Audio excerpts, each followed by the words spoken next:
Jonathan Ramlakan, 5 Reasons Sports. Hey, Brendan. Looking at the history of the PFL, of course, there's only been 4 champions to repeat so far. What would you have to do to make yourself the fifth? Just have to put in another great season, just like last one. If anything, to go off my last 2 fights, then we're in for another great season, aren't we?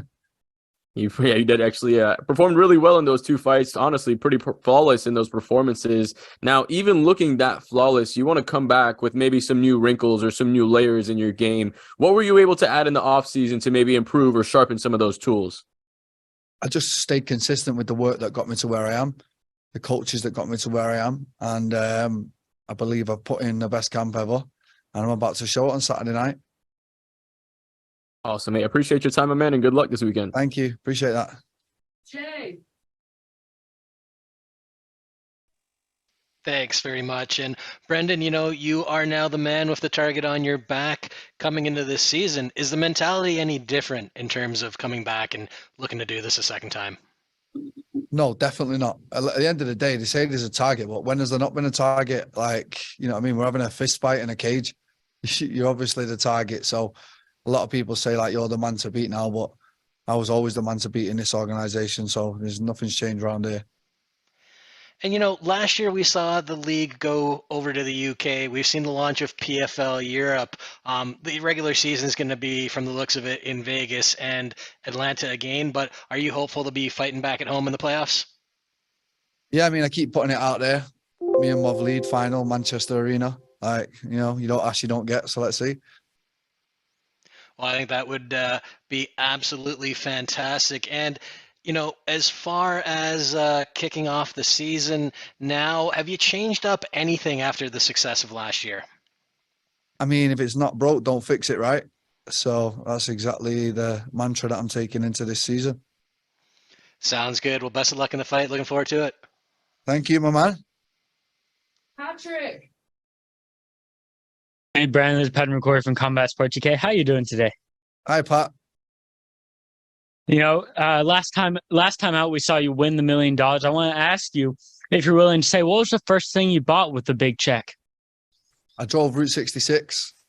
That was my first little investment. It was brilliant. It's on my bucket list. And then I bought an apartment in Dubai, which I'll live in when all this shit is said and done, and live happily ever after.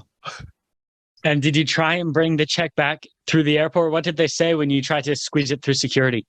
Do you know what? God bless my mum, right? She was like, I'm not leaving without this. I'm like, Mum, we'll just get a new one, mate. She's like, no, I'm taking this one.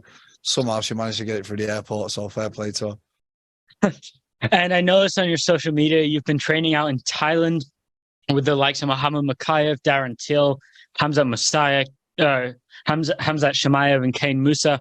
How have they helped you become an even better fighter than you already are? They're all my boys. It was just nice to have my boys around me for this camp and be with all the Manx, the English, the Scousers. Chemaev had his team there. It was great, man. What a camp this was. That's great to hear. And one last question from me. You faced off with Marlon Moraes a few times now. What's the energy you're feeling off him? He's been saying he wants a war. He's ready to go to battle. What energy are you feeding off of him right now? You want to go to war, bro? Let's go. That's it. That's great to hear. Super excited for the fight. Good luck on Saturday night, my friend. Thank you. Mike Owens. Hello, lad. Hello, Brendan. Mike Owens here. How What's are we? happening, lad? How are you doing, mate? You okay? Yeah, good. What's happening, Mike? What have you got for me? Just one question, mate. I'm wondering if you catch the PFL Europe, the first show in Newcastle, and if you think that Dakota getting the win and Lewis McGrillen getting the win makes the thoughts of Manchester Arena even more likely, or is it all about the main man? No, 100%. Like, come on. Like, now it makes it always made sense, but now it makes double sense. We got loads of crazy Manx knocking around this PFL now, so why not? And just last one from me, mate. You've always talked about how we're built different in Manchester, we're built different in the Northwest.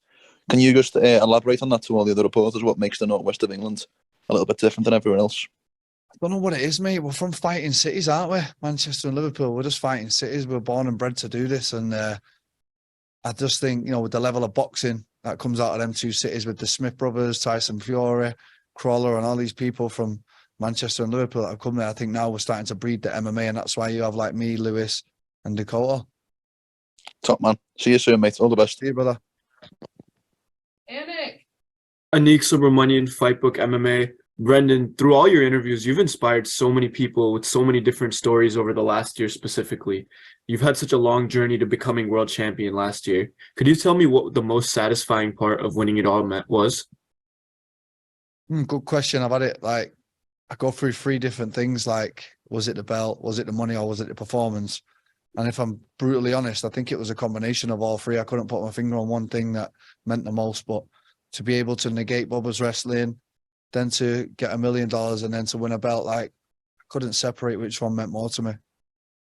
That's amazing. Well deserved. And one other question from me. Marlon Moraes has fought everyone in the world. What do you think is the biggest challenge that he will pose? Marlon's fought everyone in the world. He literally has, though. Literally, you hit the nail on the head. He's a dynamic, explosive striker. He's, I call him the best 3-minute fighter in the world. He's going to go absolutely berserk for 3 minutes, and then Brendan will take over. Sounds good. Good luck on Saturday. Thank you. Kyle Diamond from VMTV. How's it going, mate? Yes, brother. We've just had the PFL Europe's first event in Newcastle over the last weekend. How does it feel to represent the UK in the PFL, which you've been doing since you've joined the promotion? But now it really feels like you're spearheading a big push for them back home. I'm just really happy that it's grown to that level now, that they've expanded into this side of the world. I always told them that it would work over there. And we went to London, we sold it out. It was a 6 show. And then now they've done the Newcastle, and I'm just so glad that they're broadening the horizons and that we're growing together. It was a big emotional moment for you winning the finals. I know that you love to train all the time. How much time did you give yourself off? No, I had some real time off this time. I really did. I actually forgot about fighting for a little bit, which is very unlike me, and it's something that I've not done in, 16 years of being in this sport. So it was nice to really deload, take in the moment, enjoy it, and then feel really refreshed and revitalized for this season. The 2 guys that you beat last year to make it to winning the world title, Bubba Jenkins and Chris Wade, are facing off in a rematch on the same event. How do you see that their rematch plays out? I just seen Bubba outside and I had a word with him. I was like, listen, bro, stop getting so emotional about Chris Wade. Like, don't let him get in your head. Just fight your fight. You know what I mean? So let's see how that one plays out. It's interesting. Bubba's striking's improved a hell of a lot since he fought Wade last time. I'm actually really excited for that fight as a fan. I really am. You mentioned the Bubba fight then, which was a tough fight. You had to go through a lot of adversity to get to that final round, but it kind of feels like if you were going to win it, it had to be that way for you. Is that fair to say? Oh, mate, that picture of me covered in blood, Madison Square Garden, getting raised up by my coach, 4th round knockout. I mean, if I could have wrote a script for a movie, that's how I would have wrote it. Oh, for sure, mate. All the best for the fight. Thank you. Lorenzo. Hey, Brendan, good to talk to you again, my man. I want to say hi, champ, but I don't know if I'm allowed to say that. You know, they got to at least let you hold it for the interview here, man. Come on. I know, I don't even know if I'm champion. I don't know if it's the defense. I don't know if I don't know what's going on around there. It's a new year, and that means a new season for the PFL, right? Can you tell us a little bit about your mindset heading into this first matchup specifically? Are you looking to really make a statement, given it's your first fight back from winning the belt, or is there a part of you that's like, it's the first fight of the season, no need to do anything crazy here? What are you thinking? No, I'm always looking to make a statement. You close the door and lock me in there with another human being, I'm always going to try and take him out as quick as possible, and that's the plan. You've talked earlier this week about securing your legacy. You now have the money. You've now had the belt. What does legacy mean for Brendan Loughnane? Is it as simple as back-to-back PFL world titles? Big names like Marlon. I need big names. I need big fights. I need big arenas. I need sellouts. That's the type of stuff that I'm looking for now. Perfect. And you mentioned driving Route 66. I got to say, that was a dream of my grandfather as well. Unfortunately, he was never able to live out that dream. Maybe after the season's over, you can give us a trip report so I can read it and plan mine out for next year, huh?